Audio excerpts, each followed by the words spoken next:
Hello friends, UP scholarship को लेकर के आज की वीडियो काफ़ी ज़्यादा इंपॉर्टेंट होने वाली है और फाइनली बड़ी खुशखबरी के साथ है।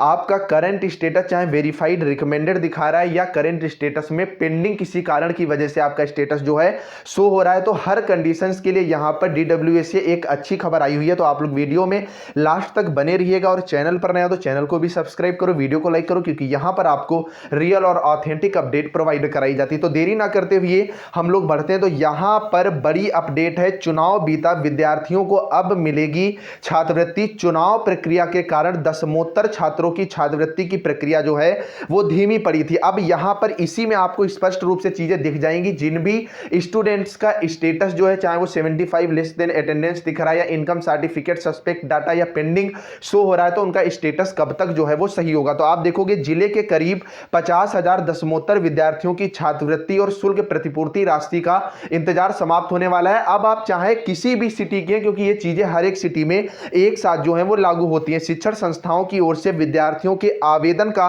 सत्यापन कर समाज कल्याण पोर्टल पर अपलोड किए जाने के बाद लाभार्थियों के खाते में जो है धनराशि भेजने की प्रक्रिया शुरू हो जाएगी। जिला समाज कल्याण विभाग के आंकड़ों के अनुसार जनपद में 405 स्नातक स्नातकोत्तर तकनीकी शिक्षण संस्थान शैक्षणिक संस्थाएं हैं। इनमें करीब 50,000 विद्यार्थियों ने छात्रवृत्ति और शुल्क प्रतिपूर्ति के लिए आवेदन किया है। जांच में बहुत से विद्यार्थियों के आवेदन में अंक पत्र, बैंक खाता संख्या, आधार आदि की गलतियां पाई गई थी। विद्यार्थियों को अपने आवेदन में त्रुटि दूर करने के लिए 21 फरवरी तक का जो है समय दिया गया था। विद्यार्थियों के दुरुस्त आवेदन का सत्यापन करने के बाद 28 फरवरी को संबंधित शिक्षण संस्थानों की ओर से इन्हें समाज कल्याण विभाग के पोर्टल पर अपलोड कर दिया गया है। चुनाव प्रक्रिया में स्टाफ लगाए जाने के कारण फिलहाल यह प्रक्रिया जो है रुकी हुई है। जिला समाज कल्याण अधिकारी वशिष्ठ नारायण सिंह ने बताया कि दसमोत्तर कक्षा के विद्यार्थियों की शुल्क प्रतिपूर्ति और छात्रवृत्ति की धनराशि उनके खाते में भेजने की प्रक्रिया जल्द शुरू की जाएगी। अब आप यहां पर चीजों को स्पष्ट रूप से समझें कि 21 से 28 फरवरी तक का जो समय था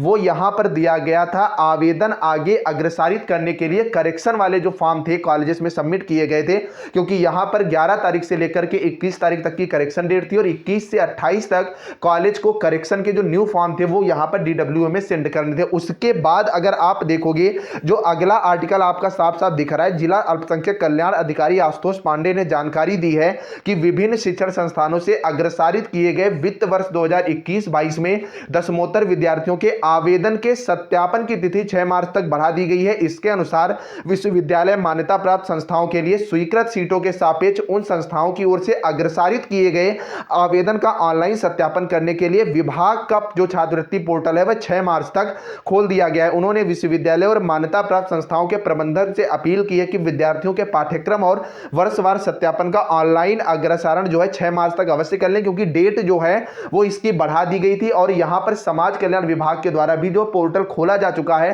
तो 6 तारीख इसकी लास्ट डेट थी। अब जो है यहां पर 10 मार्च तक का जो है वो यहां पर समाज कल्याण विभाग के पास समय दिया गया है, जो कि यहां पर आपकी आचार संहिता भी तभी खत्म हो रही है और 10 मार्च तक यहां पर सबका जो है वो करंट स्टेटस यहां पर अपडेट होगा। जिन भी स्टूडेंट्स में देखिए, अब यहां पर सबसे पहली चीज तो ये बता दें, जैसे आपके मान लीजिए फॉर्म में 75% से लेस अटेंडेंस दिख रही है, तो यहां पर आपके फॉर्म में 2 कंडीशन होगी। पहला, या तो आपका फॉर्म रिजेक्ट कर दिया जाएगा, दूसरा या तो आपका फॉर्म जो है वेरीफाई कर दिया जाएगा। मतलब अब यहां पर समाज कल्याण विभाग को फाइनल स्टेटस जो है वो 10 मार्च तक देना ही देना होगा। फिलहाल इसको लेकर के कल फिर मैं समाज कल्याण विभाग जा रहा हूं, तो अगर आपका कोई डाउट है तो कमेंट बॉक्स में आप लिख सकते हैं। बाकी छात्रवृत्ति का जो वितरण है ये 10 मार्च के बाद कभी भी शुरू हो सकता है और 25 मार्च तक ये प्रक्रिया जो है यहां पर पूरी करनी होगी और 31 तारीख तक यहां पर 100% वर्क जो है समाज कल्याण विभाग को कंप्लीट करके देना होगा। तो अगर कोई डाउट है तो कमेंट बॉक्स में लिखिएगा। बाकी जो भी चीजें आपको इस चैनल के माध्यम से बताई ही जाती हैं, तो आप लोग चैनल को भी सब्सक्राइब कर लेना और वीडियो को भी लाइक कर लेना। चलिए फ्रेंड्स, मिलते हैं नेक्स्ट अपडेट के साथ, तब तक के लिए बाय बाय।